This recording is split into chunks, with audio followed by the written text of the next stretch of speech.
Programa PubliRio Online. Apresentação, Silvio Barbosa. Olá, meus amigos e minhas amigas. Mais uma vez o nosso programa PubliRio Online, que vai ao ar pela TV Max, canal 25 ou 525 em HD da NET, está no ar. E ele, depois que ele vai ao ar pela televisão, ele converge para as mídias digitais. Ele vai para o YouTube, Facebook e Instagram. E também vira podcast, que ele vai para o Spotify, Google e Apple Podcast. Hoje eu vou falar de uma situação que me toca o coração. É uma situação muito triste, não só para mim, mas como todos os brasileiros, né? Vou falar com a Paola Serra, que é jornalista, advogada e escritora. Ela escreveu o livro O Caso Henry, A Morte Anunciada. Ela fez a primeira reportagem do caso Henry. Paola, ela acompanhou cada passo da investigação, fez mais de 200 reportagens para o Jornal Globo e o Jornal Extra. Ela está aqui ao meu lado. Tudo bem, Paola? Tudo bem, Silvio. Obrigada pelo convite. É um prazer estar aqui. Mas, Paola, que coisa, hein? Eu andei vendo com a minha produção todas as reportagens, mas você é uma pessoa que sabe muito dessa situação. Eu queria que você começasse, Paola, me dizendo, basicamente, como é que está a fase do processo atual. Atualmente, o ex-casal Monique e Jairinho são réus no processo e respondem por homicídio qualificado contra o Henry, torturas contra o menino, além de fraude processual e coação no curso do processo. Durante outubro, novembro e dezembro foram feitas as audiências, nas quais as testemunhas de defesa e acusação foram ouvidas, e esse processo aí não tem prazo para terminar. É possível, é provável que o ex-casal vá a júri popular, e aí os jurados vão decidir se eles são inocentes ou culpados pelo crime. Parece que você fez a primeira reportagem com a Monique no presídio. Eu pergunto a você, Paola, o que você sentiu da Monique? Na verdade, o que você achou quando ela começou a relatar os fatos para você? A Monique é curioso porque, diante de tanta informação que eu tinha sobre ela, o processo criminal que é muito vasto, tem um grande material apreendido nos celulares dela, então tem mídias, fotos, vídeos, trocas de mensagens. Eu me senti até um pouco próxima da Monique de tanta coisa que eu via sobre ela. Então, quando eu estive com ela no presídio para a primeira entrevista que ela deu sobre o caso, já presa, eu queria tentar ali esclarecer um pouco da suposta participação de uma mãe num crime tão bárbaro, no homicídio do próprio filho, uma criança linda, saudável. Então, minha angústia sempre foi entender essa suposta participação da Monique nos crimes contra o Henry. Ela, para minha surpresa, estava muito firme, muito convencida da absolvição. Ela tem certeza que vai ser absolvida. Nega os crimes, nega que soubesse de algum tipo de tortura ou violência praticada pelo então companheiro contra o filho, e está firme, dizendo que vai sair da cadeia, vai ser absolvida e vai sair por aí ajudando outras mulheres que, como ela, vivem relacionamentos tóxicos e abusivos. Caramba! Vamos voltar ao dia do crime, efetivamente. O que você pode dizer para a gente? Coincidentemente estava fazendo uma reportagem na Barra da Tijuca, no dia do crime, e soube daí de uma morte, até então, no mínimo suspeita, de um menino de 4 anos, filho de uma professora com um vereador importante, que foi eleito democraticamente pelo povo 5 vezes, e aquilo me chamou a atenção. Eu comecei a apurar, consegui acesso ao registro de ocorrência, depois ao laudo da necrópsia. Até então, alegava-se que o Henry tinha sido vítima de um acidente doméstico, uma queda da cama. E aí eu comecei a apurar, mandei aquilo para algumas fontes, alguns peritos que eu tenho total confiança, que me disseram com convicção que aquilo ali não poderia ser fruto tão somente de um acidente doméstico. Então eu comecei a apurar aquilo com mais afinco, e uma semana depois do caso eu publiquei a primeira reportagem. Na ocasião falei também com o Dr. Jairinho. Ele se disse em luto, triste com o acontecido, disse que era pai de outras 3 crianças, outros 3 filhos, e estava ali sofrendo pela perda precoce do enteado. Então a gente manteve algum contato. Ele alegava que o procedimento investigatório era uma praxe da polícia, que ele não tinha nenhuma participação nesse resultado morte da criança. E aí, no decorrer da investigação, mostrou-se que não, que a versão apresentada por eles na delegacia não era verdadeira. Agora, me diz uma coisa, quando você estava entrevistando a Monique, você chegou a perguntar, foi você que teve alguma participação nesse crime? Ela falou o que para você? O que ela fala em linhas gerais, é claro que tem toda uma... Ela estava do lado ali, dentro do quarto, logo do lado do Henry? O que ela fala em linhas gerais, é claro que tem toda uma estratégia da defesa também, uma proteção para que ela não apresentasse ali o que seria dito durante o interrogatório em juízo. Mas o que ela alega em linhas gerais é que ela estava dormindo, né? E quando acordou já viu ali, já se deparou com o filho sem respirar, com as mãos e os pés gelados, quando então ela o levou para o Hospital Barra d'Or, né? Mas é importante destacar que as médicas dizem que ele já chegou morto na unidade de saúde. Enfim, isso que eu ia te perguntar. Chegando no Barra d'Or, como é que o garoto estava e o que os médicos disseram que aconteceu com a criança? Que parece que eles estão querendo culpar os médicos com relação à morte do garoto. Exatamente. O livro destaca bastante como é que foi esse procedimento de reanimação por parte da equipe médica, né? As médicas são categóricas, tanto nos depoimentos prestados em sede policial quanto em juízo. Elas garantem que o Henri chegou morto no Barra d'Or. A defesa, como parte de mais uma estratégia, a defesa do Jairinho contratou um perito que afirma que o Henri foi vítima de uma laceração hepática, uma laceração no fígado, decorrente do próprio processo de reanimação, ou seja, ele foi vítima das próprias médicas, né?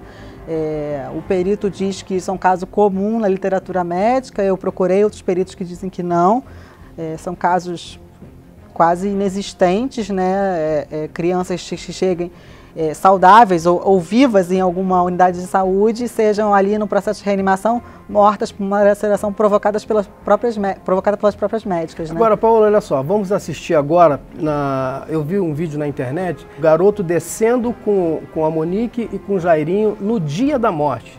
Vamos ver agora. Jairinho e a companheira Monique estão saindo do apartamento com o menino Henri. Ela segura o menino nos braços. Ele, segundo essas versões e imagens, ele já estaria morto no local. O padrasto tenta fazer uma respiração boca a boca. Já a Monique, nas imagens, pode-se ver que ela está muito tranquila no momento. Agora, a informação sustentada pela polícia é que o menino já chegou no hospital na Barra da Tijuca sem vida, o que o Dr. Jairinho e a Monique contrariam essa afirmação, dizendo que ele estava com vida. Terrível, passando esse vídeo agora, você deve ter sentido muito como eu também. Você está com os olhos, inclusive, um pouco marejados. Eu pergunto a você o seguinte, o que foi? Qual foi o laudo, efetivamente, da perícia com relação... Quem é que matou esse garoto? A gente está todo mundo esperando a resposta dessa pergunta. Parafraseando até uma frase do próprio delegado responsável pela investigação, Dr. Henrique Damasceno, ele fala que, mesmo com uma investigação muito fechada, muito bem embasada com provas técnicas, só há uma possibilidade de saber a dinâmica do que aconteceu no interior do apartamento do Majestic. É um dos dois ali, dos réus do processo. Abriu o jogo. Abriu o jogo, realmente, porque a versão apresentada por eles até então, que é a versão da delegacia, eles dizem que estavam vendo televisão, assistindo uma série na televisão, adormeceram e quando acordaram o Henri já estava morto, né? Ou já estava no chão depois de ter caído da cama e ter tido ali, segundo eles, perdeu a consciência, né? Ficou gelado, com os olhos arregalados, enfim, dificuldade de respiração. E eles levaram, segundo o depoimento que prestaram, imediatamente para o Barra d'Or. Mas fato é que a polícia concluiu e o Ministério Público também chancelou isso na sua denúncia, a juíza aceitou a denúncia, então eles viraram réus por ter matado a gente não sabe ainda as circunstâncias, mas de fato o Henri chegou vivo e saudável no apartamento e saiu de lá morto, né? Então alguma coisa aconteceu naquela madrugada dentro do apartamento. No dia anterior o pai estava com ele, o pai do garoto, do Henri, estava com ele, brincando no shopping e tudo mais, não é isso? Exatamente. O Henri chega em casa por volta de 7h30 da noite e, segundo os laudos da perícia, ele é morto no período de 11h30 às 3h30 da manhã. Então, algumas horas depois do Henrique chegar vivo e saudável e sem nenhum tipo de marca ou hematoma que tivesse visível ali, ele morreu. Por que você escolheu esse título, Caso Henri, A Morte Anunciada? Eu escolhi porque eu acho que o Henri deu muitos sinais durante algum tempo ali de que ele estava sofrendo, né? As provas técnicas mostram também mensagens trocadas. Mas por que o pai não tirou o garoto? O pai não estava sabendo que a mãe estava maltratando, o padrasto estava maltratando. Por que o pai não chegou e tirou o garoto? O que o pai alega é que a única reclamação um pouco mais direta que ele recebeu do Henri era que o tio dava braços apertados. E isso ele chegou até o Jairinho e teve ali, interpelou o Jairinho e o Jairinho parou com esse comportamento.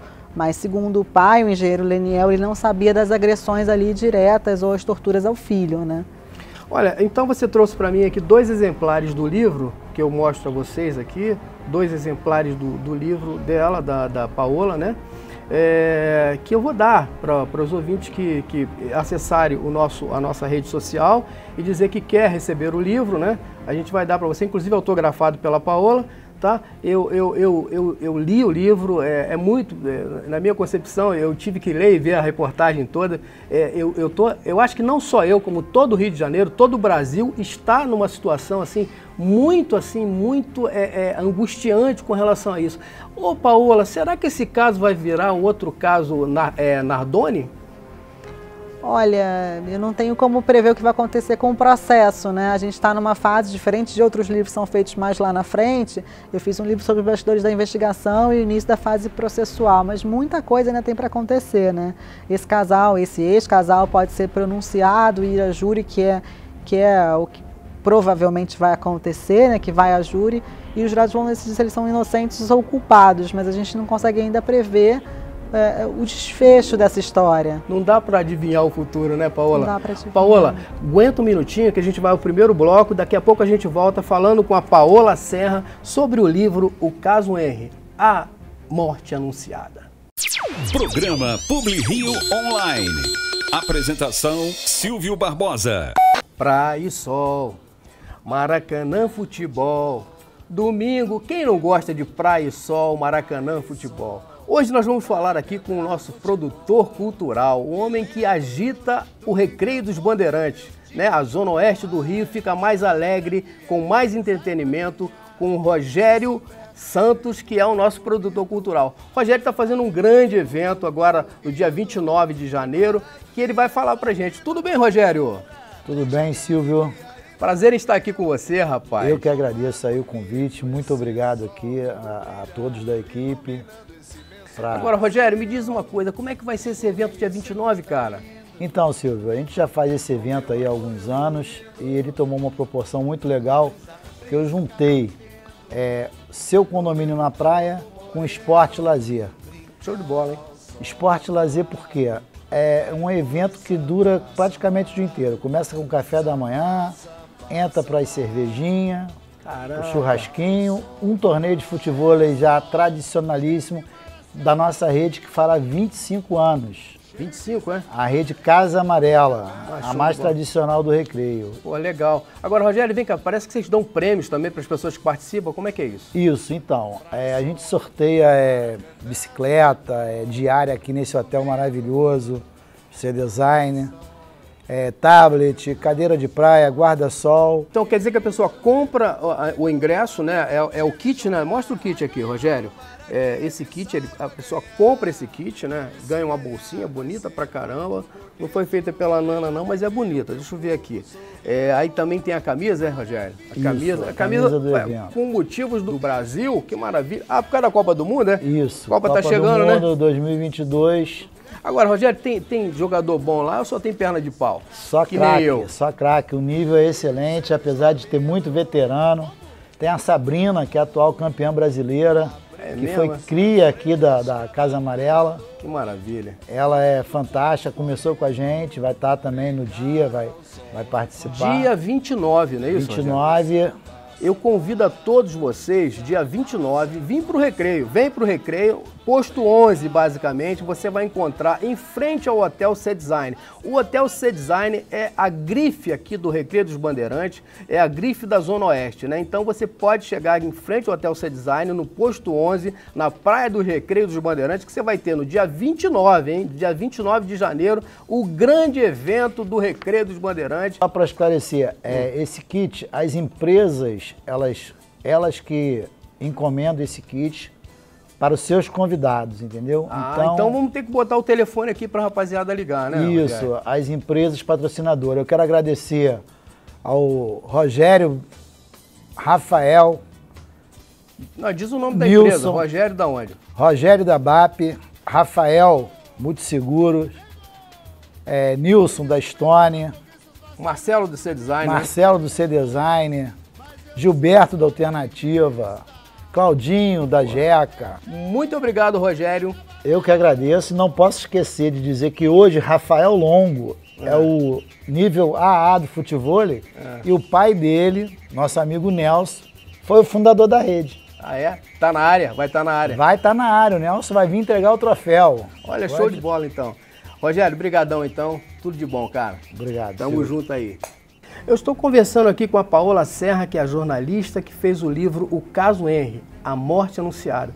Ô Paola, me diz uma coisa, quer dizer que você acha que, essa história, esse processo só não foi para a gaveta porque o médico denunciou e os policiais investigaram? Foi por aí? Assim, até o processo de cassação do Jairim como vereador, ele teve esse fundamento, né, de um suposto tráfico de influência ali, o uso do poder para que esse caso não fosse adiante, né? A conversa que ele teve com o alto executivo da Redditor, tentando ali que o caso, o corpo não fosse encaminhado para o IML para fazer as perícias necessárias, né? Segundo ele procurou esse alto empresário, esse alto executivo, perdão, pedindo que o caso não fosse para o IML, e isso sim, se ele cedesse, realmente poderia não ter havido toda essa investigação que houve com essa prisão, esse indiciamento, essa denúncia do Ministério Público contra o casal, né? Agora, a testemunha Babá Tainá, ela fez várias versões, ela deu várias versões, mas isso não é crime, Paola? A Tainá, ela é uma personagem importante nessa história. Pode ajudar a esclarecer. Claro, é uma funcionária que ficava ali durante 60 dias, ela cuidou do Henry, né, quando esse casal morava junto, dividiu o apartamento. Só que ela, de fato, apresentou algumas versões conflitantes em sede policial. Ela já foi indiciada pelo crime de falso testemunho, mas, para surpresa, ela, quando volta no novo depoimento, em outubro, em juízo, já no segundo tribunal do júri, ela novamente vai e volta nas informações, né? Ela diz que não se recorda das mensagens que trocou com a Monique, não sabe sobre comportamentos agressivos do ex-chefe, do ex-patrão do Jairinho. Mas no final do depoimento dela, a própria juíza, a doutora Elizabeth, ela pergunta se ela confirma o depoimento dado na delegacia. Então ela acaba confirmando e dizendo tudo o que ela disse durante o depoimento em juízo, mas o que está valendo de fato foram as informações que ela prestou na delegacia, confirmando de que presenciou sim alguns comportamentos estranhos e agressivos por parte do Jairinho contra o Henry. Mas as tecnologias de investigação também conseguem ver você, para quem você ligou, para quem você recebeu. Isso não foi colocado à baila? Não viu a baila? Sim. Os depoimentos tanto da Tainá Babá como da Leila Rosângela, que é a empregada doméstica da família, eles foram desmontados, as teses foram desmontadas graças ao uso da tecnologia, né? O governo do estado usou um programa Celebrite, um programa de software israelense, que foi capaz aí de recuperar mensagens apagadas nos celulares apreendidos tanto com o casal como com os demais. Agora, eu volto a trazer à baila o pai do garoto, o Leonel, se eu não me engano. Leniel. Como é que ele está? O que ele está fazendo nesse ínterim? O Leniel tornou-se uma figura também importante no processo, né? Atualmente ele figura como assistente de acusação.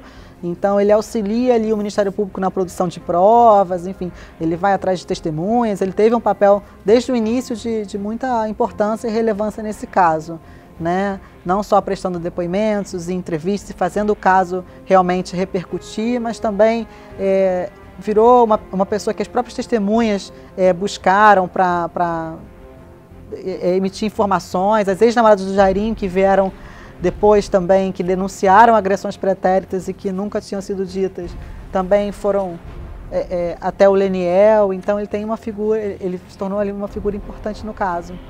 Paola, você com 200 reportagens pelo jornal o Globo e pelo jornal, você não dormiu e acordou pensando nessa morte? Eu quase não dormia, para ser sincera, assim. Eu tive muitas angústias. Chegou algum momento que você chorou pra caramba? Tive muitos problemas, assim, muitas privações sociais e familiares por causa desse caso. Eu ainda não sou mãe, mas eu sofri bastante com esse caso, porque, como eu te falei, eu estou muito próxima desses atores, então, desde o início eu entrevistei os policiais envolvidos, as testemunhas do caso, as ex-namoradas, então eu tive uma proximidade muito grande, o próprio Leniel também. Dá para ser imparcial, Paola? Eu acho que o grande desafio... Você vê a Monique tão fria... Dá para você ser imparcial? O grande desafio do jornalismo, eu acho que é esse, né? A cartilha do bom jornalismo preza pela imparcialidade. Como no livro também, eu não faço nenhum juízo de valor, nenhum pré-julgamento. É difícil isso, hein? Eu apresento os fatos, né? Eu apresento os fatos do que está no papel, o que as pessoas falaram em entrevistas, o que está nas mídias. Eu acho que é o desafio diário nosso, é esse. Quais são os próximos passos desse caso, Paola? Agora, com o fim das audiências, né, tanto da parte das testemunhas de acusação como de defesa, vem a parte também dos interrogatórios dos réus, e depois é possível, é provável que se tenha uma sentença de pronúncia, né, que é quando a juíza diz, o judiciário diz que eles vão ser julgados pelo tribunal do júri, pelo conselho de sentença, que é formado por 7 jurados, que vão determinar aí, ao longo de também muitos dias, né, se eles são culpados ou inocentes. Aí recomeça tudo de novo, né? Eles são ouvidos novamente, outras testemunhas, enfim. Quer dizer que a mãe do Henri, a Monique, ela quer ser sua colega, no caso, vai ser autora de um livro sobre comportamento tóxico, é isso? Nessa entrevista que eu fiz com ela no presídio, ela falou sobre a vontade de escrever um livro, para, segundo ela, outras mulheres não passarem pelo que ela passou. Ela se diz vítima de um relacionamento tóxico e abusivo por parte do Jairinho. O que ela alega é que ela não sabia que o filho estava sendo vítima dessas agressões e dessas torturas, né? Ou psicológicas ou físicas. Isso não pode ser uma estratégia para se livrar de uma situação dessa? Eu não tenho como determinar o que é verdade ou não, o que cada um me fala, né? Essa, de fato, é a narrativa da Monique, sustentada pela Monique. Eu não sei o que vai ser alegado durante o interrogatório dela, toda essa dinâmica do que aconteceu no apartamento, ou toda essa dinâmica